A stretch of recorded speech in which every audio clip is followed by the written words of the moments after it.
নমস্কার, আমি বিশাল, আর আপনি শুনছেন রাতের রহস্য।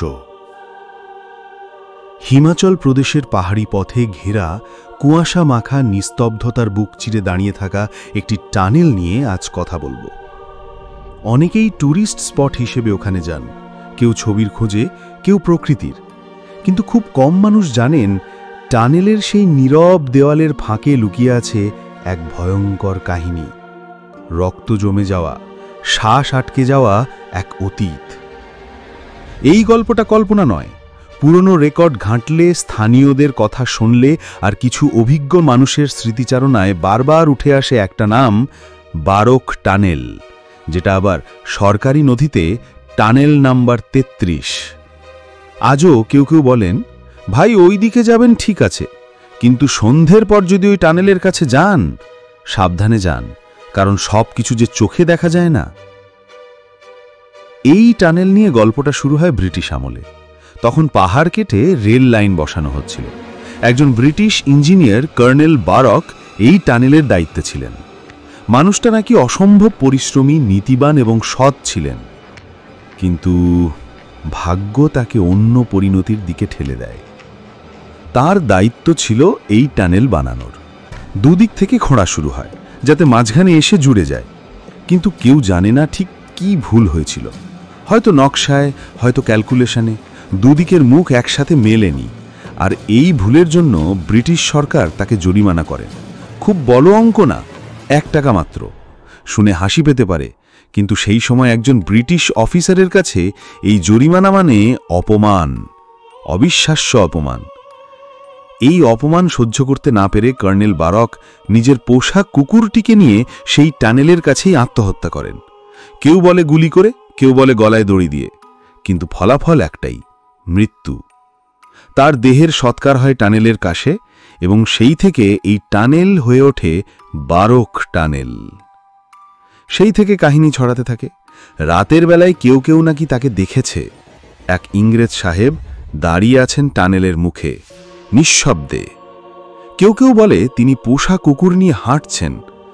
সবচেয়ে ভয়ঙ্কর কথা, অনেকে বলে তিনি নাকি হাওয়ায় ভাসেন। এখন আপনি ভাবছেন, এসব গল্প তো অনেক জায়গায় শোনা যায়, কিন্তু একটু অপেক্ষা করুন। এই গল্পে আসল টুইস্টটা শুরু হয় অনেক বছর পর, একদল কলেজ ছাত্রের মাধ্যমে। এই গল্পের মূল চরিত্র বিবান, সাধারণ এক কলেজের ছাত্র, সাহসী না, আবার ভয় পাওয়াও না। কিন্তু একটা জিনিস ছিল, প্রবল কৌতূহল। টানেলের গল্প সে প্রথম শোনে তাদের ইতিহাসের ক্লাসে, যেখানে টিচার বলেন এই টানেলের ইতিহাস শুধু ইঞ্জিনিয়ারিং নয়, এক করুণ আত্মারও ইতিহাস। তখনই বিবান ঠিক করে ও আর তার বন্ধুরা 4 জন মিলে একদিন রাতে টানেলে যাবে। শুধু গল্প শুনে বিশ্বাস নয়, নিজের চোখে দেখতে চায় সত্যিই কি কিছু আছে। সন্ধে নামতেই ওরা রওনা দেয়। চারিদিক নিস্তব্ধ, মোবাইলের ফ্ল্যাশ লাইট, একটা পুরনো টর্চ, এসব নিয়ে ওরা পৌঁছে যায় বারক টানেলের সামনে। প্রথম দিকে সব ঠিকঠাকই ছিল, হালকা বাতাস, দূরে পাহাড়ের কোল ঘেঁষে ট্রেনের আওয়াজ। কিন্তু হঠাৎ টানেলের ভিতর আলো ফেলে ওরা দেখে একজন লোক দাঁড়িয়ে আছে। আবছা দেখা যাচ্ছে, সাদা শার্ট, হ্যাট আর এক ধরনের ব্রিটিশ হাবভাব। ওরা ভয় না পেয়ে চিৎকার করে, সামনে ট্রেন আসছে, সরে যান। কিন্তু লোকটা নড়ে না। ট্রেন গড়িয়ে আসে, আর ওদের মনে হয় এই লোকটা তো মারা গেল বুঝি। কিন্তু ট্রেন চলে যাওয়ার পর লোকটা কোথাও নেই। একটুও রক্ত, একটুও দাগ, কিচ্ছু নেই, যেন সে কোনোদিন ছিলই না।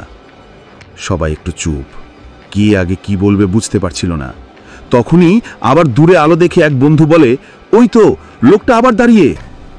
বিমান তাকিয়ে দেখে, হ্যাঁ ওই লোক।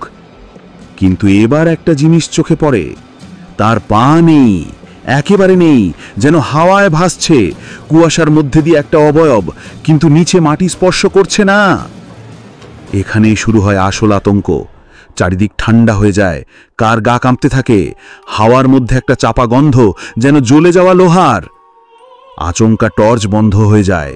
টানেলের মাঝখানে ওরা ঘিরে দাঁড়িয়ে, আর তখনই হেসে ওঠে কেউ, এক অদ্ভুত হাসি, ঠান্ডা, ধীর, কিন্তু ভিতর কাঁপিয়ে দেয়।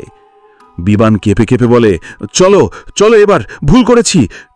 তারা দৌড়ে বেরিয়ে আসে, কেউ পিছন ফিরে চায় না। বহুদূর এসে এক বন্ধু বলে, ওহে ভাই, ওই হাওয়ায় ভাসছিল না রে, ওর ছায়াও ছিল না। সেই রাতের পর তারা কেউ আর ওই টানেলের নাম করে না। ওদের মধ্যে একজন তো কলেজ ছেড়ে দেয়।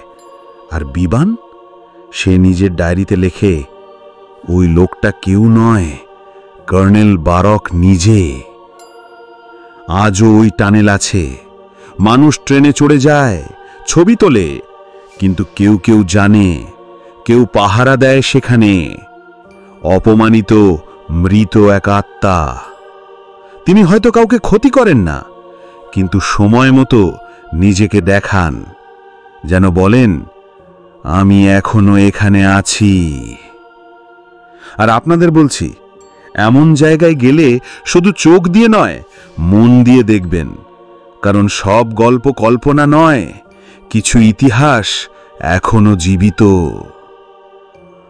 আমি বিশাল আপনাদের এই গল্প শুনিয়ে আজকের মতো বিদায় নিচ্ছি। ভালো থাকবেন।